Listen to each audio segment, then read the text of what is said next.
thoughts on North Carolina and what kind of problems they have? Well, they're just a great all-around team, and their speed is enormous.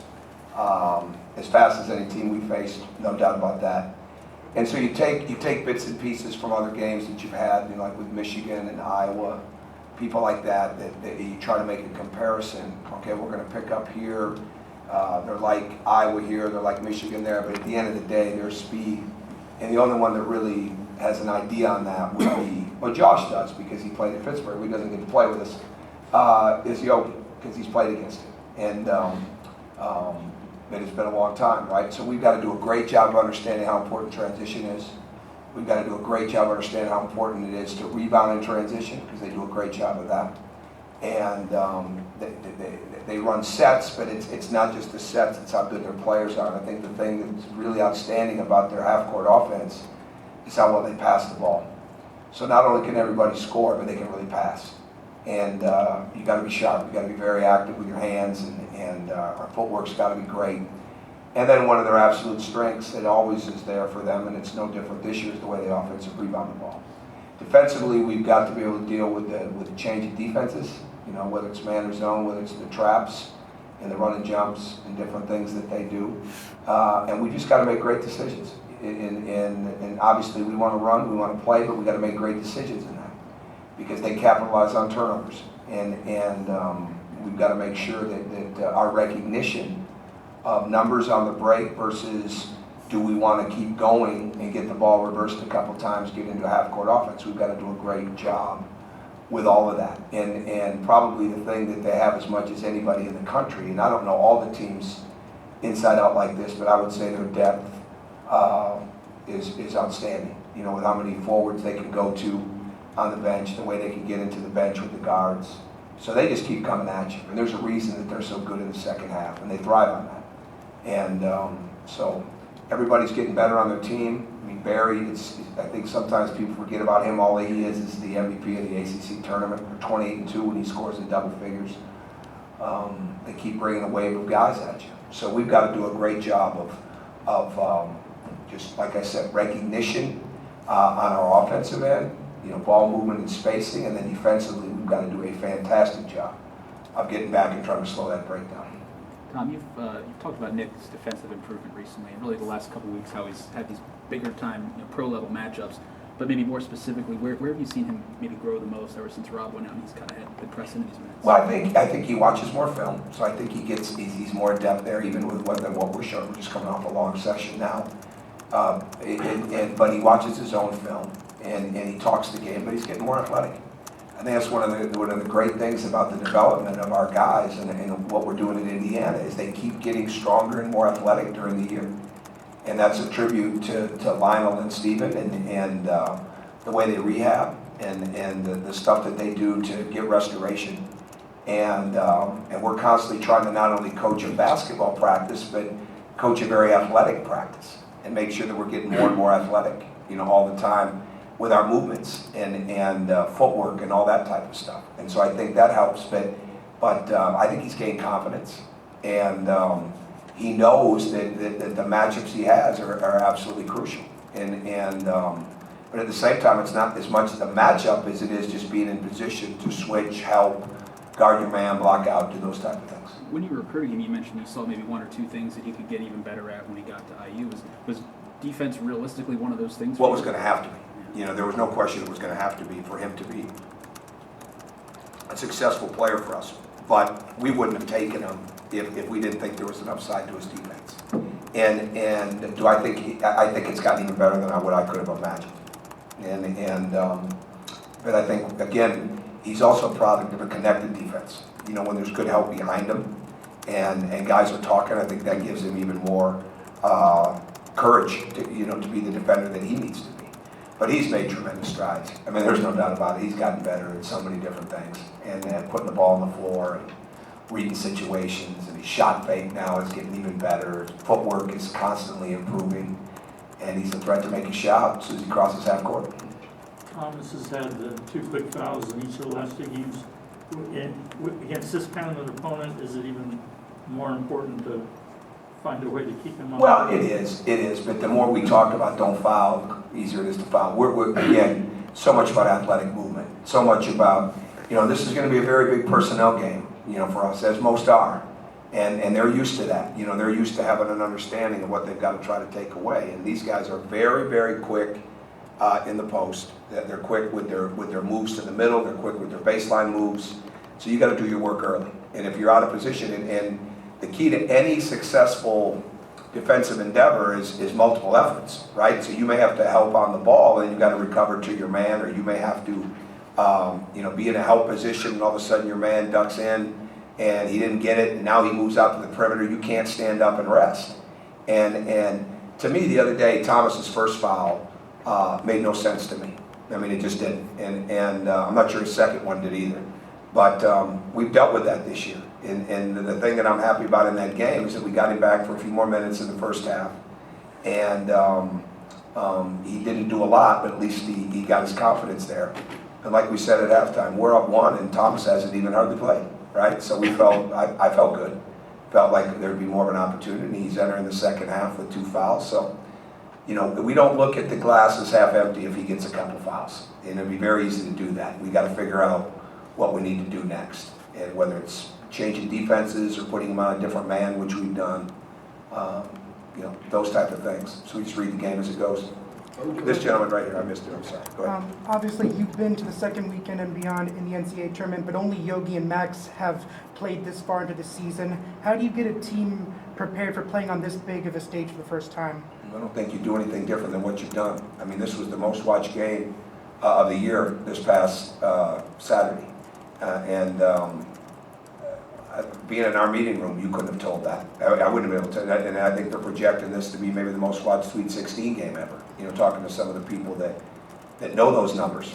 I don't think you get caught up in that. I mean, the whole bottom line, if you spend too much time thinking about the stage you're on, or thinking about where you're at, and thinking about who's watching, you get away then from what's most important, which is to stop that team, and you lose your concentration on individual player characteristics. You get distracted on something.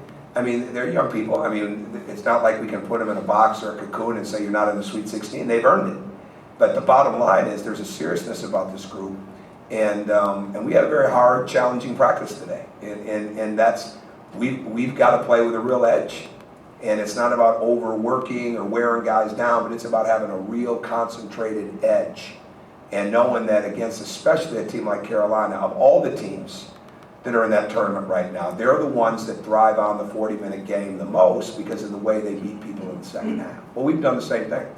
And we've got to be really good at that. So we stay focused on the things that we can control the best, prepare for the things that the non-obvious with situation basketball, because that's something that North Carolina has been great at since Coach Smith was there. And certainly Roy's no different. So we've got to do a great job with that. There's plenty enough things for us to focus on that we don't have to think about the hype of the game. Exactly. Sorry, speaking specifically about kind of where guys are physically, you sounded optimistic this weekend about Juwan and Robert. I guess, where are they in terms of being ready, and how much is even maybe just one extra day at this time of year playing the Friday games for the Thursday game? I like the Friday game because they get to watch the Thursday games. One of the toughest things in the tournament is when you're the first game on Thursday. It's just hard because they don't get a feel for the tournament. So now they've had the first weekend, and they've got a chance to watch it on Thursday. Robert is iffy, and it's going to be, we're just going to have to see. And Juwan is getting better, and he had some stitches to his head today in practice, so he was out there. That poor guy. But we just got to wait and see how it goes. We've been dealing with different injuries, as you know, and it's very hard to predict the timeline of it, and we just leave it in the hands of the doctors and the rehabilitation part of it, and whatever happens, we'll adjust to. What are the biggest challenges with a guy like Bryce, who is... You interrupted Mike, You're going to see, you got to get your head on the swivel, man. Sorry, Mike, go ahead. Go ahead, no, go ahead, Jeff. Just with a guy like Bryce who has that skill and there's that... Oh, you're on a first name basis with him. Go ahead, I'm just joking. Go ahead. When you have a guy who is 6'10" and has that length and that skill level, what are the challenges to at least slowing him down? Well, he's got 20 double-doubles, so that grabs your attention real quick. And he plays with tremendous energy. And so we've got moving. There's no question about it. I mean, if you just let him play position defense and be on his man to get ready to block the shot and stand there and don't challenge him on boards, then he keeps getting those double doubles. But we've got to make him move up. He's no different than any of the other guys on their team in the sense that we can't just let them stand there and not have to do multiple things. And because he's so talented that he can come out, he can be out of position and recover so quick because of that, right? He's got a little Anthony Davis in him. He's not quite as big, and he's a little different player. But those guys, is like all of a sudden, there they are, right? And they weren't in position, and now they're there. And that's what he brings to the table that I think is so good. So, but again, everybody Roy puts on the floor can make plays. But there's very few guys that can stuff a stat sheet like Bryce Johnson can, and we've got to do a great job of trying to negate that as much as possible. Go ahead, Mark. Why do you think this team was able to make the big jump that it has defensively from where you were early in the season to where you are now? Fundamentals, intent, survival. I mean, they knew we weren't going to be good without it, right? Mm-hmm. But they just kept getting closer and closer as a group, and I think that builds a connectedness.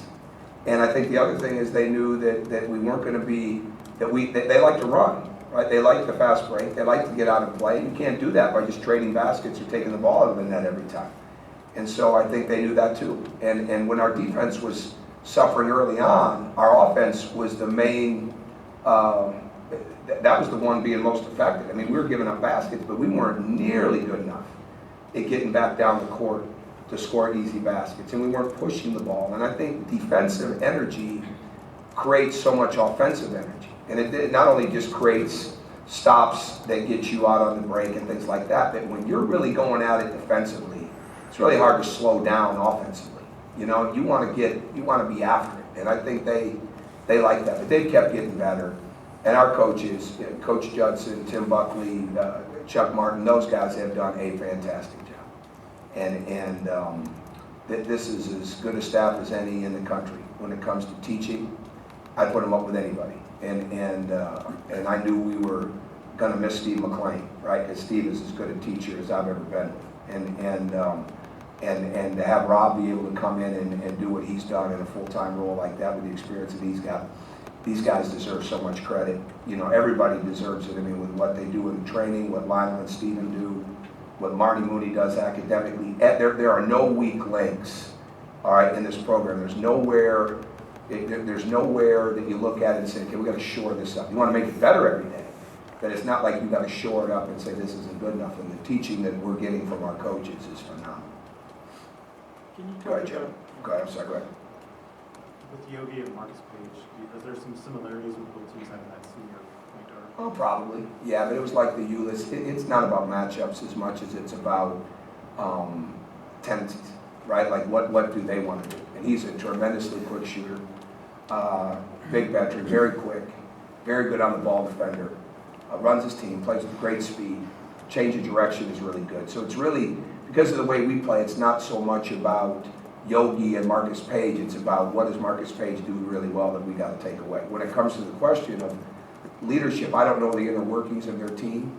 It's obviously they're pretty well led, and I think it's obvious that we're pretty well led. So that Yogi's done such a great job of not only working with his teammates, making everybody listens to his teammates, and there's a real there's a real communication on our team. And I think one of the great things about our team is there's not a talk at communication with each other, which can happen sometimes, and you want that sometimes. You want guys to be demanding. We want Yogi to be demanding at times, but there's a talk to, and very importantly, there's a talk with. And when your seniors can have a talk with and a talk to, you've got a really good thing going, and that's what we have. If it's just talk at, you're not going to get as much 50-50 conversation. You're not going to get as much feedback. But when it's talk to and with, which is what we've really developed into since probably that happened. That really started to happen probably once we got into the Big Ten, where that really took off, and it's just continued to manifest itself. Go ahead. I'm sorry. piggybacking off the leadership thing though, you talk about with Max in terms of, I mean, here's a guy that's been to the Sweet 16 a few times. How much does it help having a guy like that? Oh, very much so, but I think what helps most importantly is his communication with the team about what teams are trying to do. And I constantly reminded him he's got a much different role now, right, and than he's had in the past. And it's important that he keeps speaking that role and he keep playing that role. And he's still getting coached as hard today as he got coached when he first got here. You know, because again, this whole thing has been built on how much better these guys can get. And this week doesn't do us any good if we don't get better. And better can be very minute, better can be a broader range, but the bottom line is we've got to play with simplicity, we've got to play with details and fundamentals. And the more that Max is doing that, and the more that he's getting that across to his teammates, that's the stuff that gets you ready for the games. Because to me, Max is a pretty even-keeled guy, you know, but I haven't seen a real difference in Max. He's got a great poise about him, and he's got a presence about him.